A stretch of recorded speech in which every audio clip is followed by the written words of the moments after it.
In lesson 2 of chapter 2, we're going to focus on the roles of our management team as well as the skills that they possess.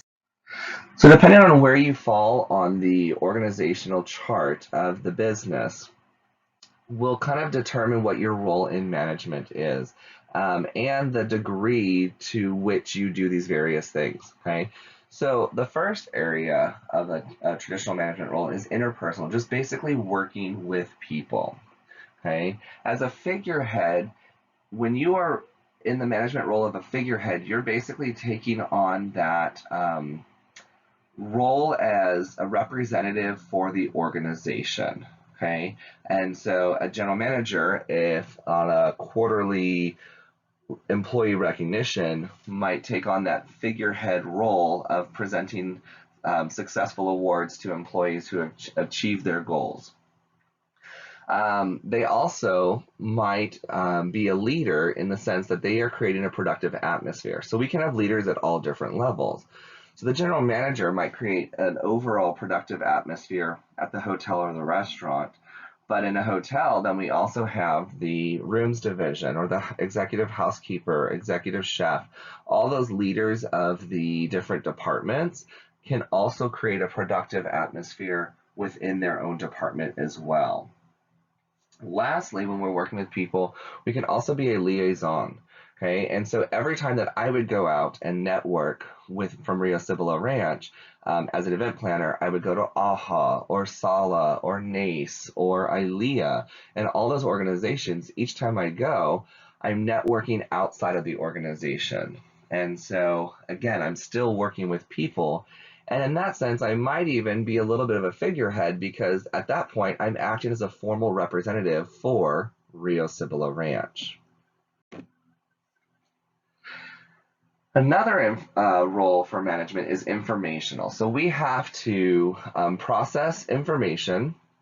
We actually have to either send the information down, so that's disseminating. So let's say the general manager has this change that needs to go into place. They are going to pass that information orally down or in a written format to their department heads. And the department heads then have to relay that information to their team members within their department. Okay, so as a manager, we have to get out. We can't just sit at our desk. We actually have to scan the environment, figure out what's working, what's not working, and that's going to help us with our planning process to develop a plan to create that great productive working environment. Okay. Another management role is the decisional factor. So we're actually making decisions. Okay, that entrepreneur is kind of refers back to what we talked about in chapter 1 as far as initiating and making changes. We have to identify what the changes are, and then we have to make the decision of how that change is going to look in the end and how are we going to get there. With the disturbance handler, though, we are working with our employees as well as our guests. So in the hospitality industry, we have this unique perspective where we also, in addition to putting out fires, potential fires with our employees, and then maybe disturbances between different departments or employees within a department, we also have the pleasure of working with guests and putting out those fires. So if a guest is dissatisfied or if they encounter a problem, then as a manager, we have to decide how we're going to handle that situation. As far as resources, so we have the human resource, we have money as a resource, but we also have physical resources. And so we, as a manager, have to decide how are we going to allocate, how are we going to give those resources to our team members. And so a perfect example, right? When I worked at Sheraton Gunther Hotel at Barron's Restaurant, before every show at the Majestic Theater, we have a buffet, a soup and salad buffet. And so, of course, if we have soup on our buffet, then we need to have soup spoons. But there was not enough money in the budget, for whatever reason, for banquets to have a complete set of soup spoons and for the restaurant to have a complete set of soup spoons. And so that kind of created some tension because the banquets department would come in and take all of our soup spoons. And then we go to open up a soup and salad buffet and we have no soup spoons. So that creates that contention between us and the department of banquets. So that's a disturbance handler. But it got to the point where we would actually have to hide our soup spoons. So we discovered there was one panel in the wall that you could remove the front of, and we would hide and stash our soup spoons there so they couldn't take them. Right? It just added extra stress to the working environment. So that was not a situation where we could all perform at our best abilities. Okay? And so as a manager, you have to decide, okay, do I figure out, do I have the extra budget somewhere to purchase a new set of soup spoons? Okay, and what are the potential benefits and negative things for that? Negotiating is also another part of the decisional process. Okay, and so we need to be able to negotiate because ultimately it's our responsibility as a manager to make sure that we're effectively using the resources that we have available to us. So we've talked about the management roles, but now we're talking about the skills that our managers possess. Okay, there's 3 different types. You have conceptual, human relations, and technical. The conceptual basically is the ability for a manager to look at the big picture and figure out what needs to change in order to help people work together better. Okay, rather than focusing only on my department, right? And so as a server, my responsibility is to focus on my guests and make sure I provide excellent service.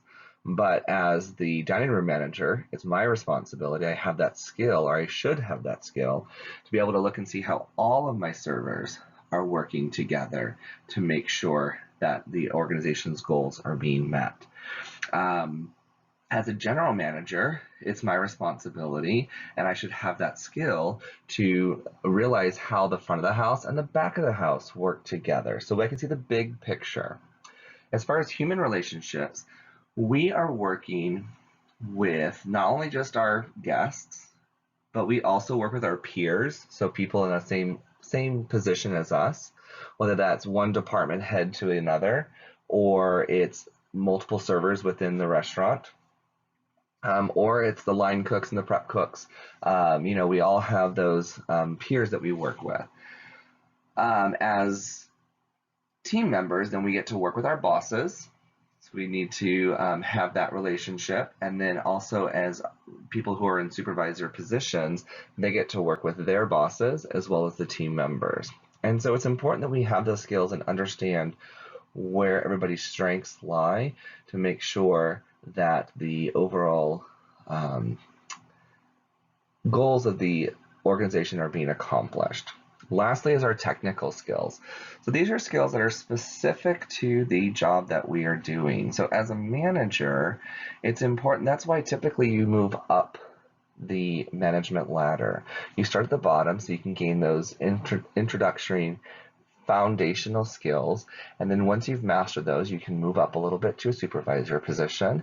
Once you master those supervisor skills, then you move up to maybe a department chair or department manager, and then you might go and work in a different department and gain some more technical skills in that different department, ultimately leading to someone who is a general manager who potentially has experience and technical skills in each area.